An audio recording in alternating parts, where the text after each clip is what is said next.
Els veïns de Clot, Camp de l'Arpa, els de Dreta de l'Eixample i els de Sagrada Família van fer una cacerolada a 3 espais diferents de la ciutat per reclamar que l'AVE passi pel litoral barceloní. Les associacions de veïns dels districtes de Clot i Eixample s'han unit en una coordinadora per sumar esforços.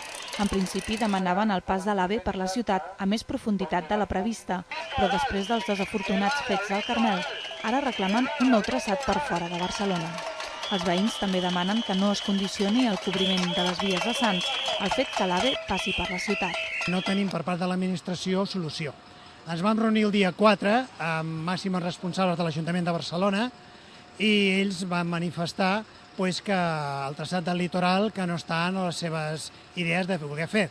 Van demanar-los motius concrets i no saben dir-nos motius. En cap moment ens han dit motius. L'únic que fan és traslladar el problema d'un lloc a l'altre, per exemple, fent declaracions de que si l'AVE no passa per aquí no es podrà fer lo de Sants, o no se podrà fer lo de la Torrassa, o no se podrà fer lo de la Sagrera, quan això no és veritat.